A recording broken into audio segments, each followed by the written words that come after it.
first QBE International of this year's autumn series saw New Zealand travel to Twickenham, hoping to make it 5 in a row against their opponents England. Chris Robshaw's men would have other ideas though. The home side were hoping for a repeat of 2012 when they turned over the All Blacks by 38 points to 21. And it was England who started the brightest, getting on the front foot from the start and would soon find some space out wide. Jonny May, sometimes criticised for not running straight enough, showing just how much damage he can cause when he does. The informed Gloucester man with his first international try.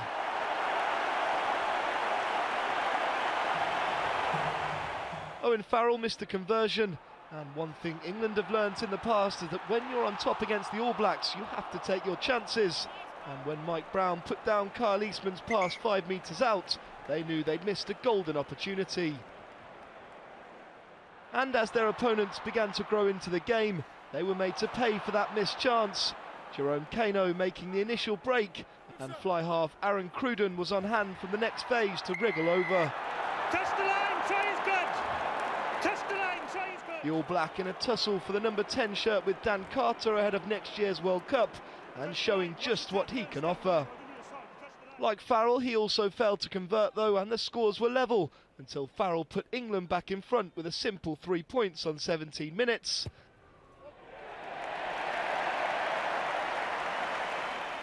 And he repeated the trick 4 minutes later to put his side 6 ahead, this time getting the royal seal of approval.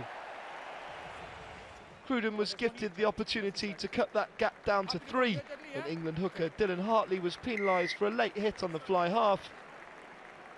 On the 10-metre line, okay, and he would make no mistake.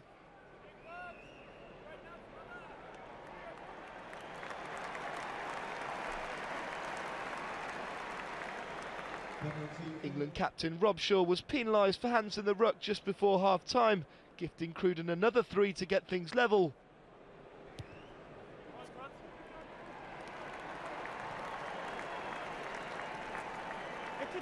To move, and the ruck is clearly... And in almost a mirror image at the other end, it was the New Zealand captain and number 7 Richie McCaw who was penalised this time for the same offence.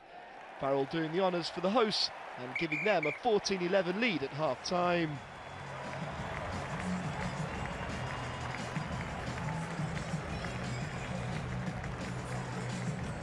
The All Blacks came flying out the traps in the second half, and after missing an earlier kick at goal, their pressure was rewarded with a try. McCaw touching down out wide after a less than generous pass from fullback Israel Dag. Cruden missed the extras and they thought they'd sneaked another when Sam Whitelock's quick thinking saw him dive for the ball, knowing there was no offside at the ruck. The ball was on the try line. Much to his dismay though, the second row was penalised for knocking the ball on. The Kiwis were down to 14 not long after when hooker Dan Coles was sent to the bin for kicking out after his opposite number Hartley had pulled at his shirt. England couldn't take advantage though, and it would in fact be the All Blacks who would win the sin bin period. Substitute Bowden Barrett with the easy 3-pointer 10 minutes later. With the All Blacks really turning the screw now, it was only a matter of time before they got the killer blow. And it came with less than 10 minutes remaining. Charlie Fa'amaina picking and going from the ruck to power over and put England 2 scores away from victory.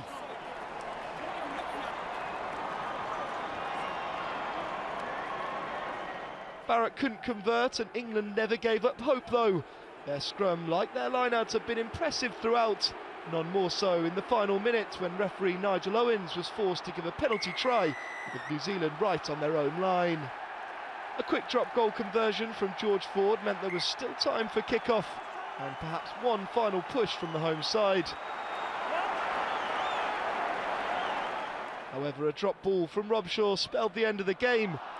5 losses in a row now for England against New Zealand, the away side retaining the Hillary Shield. But for Stuart Lancaster's men, they'll no doubt be looking towards next week's test against South Africa and will be determined to get back to winning ways. Final score from Twickenham: England 21, New Zealand 24.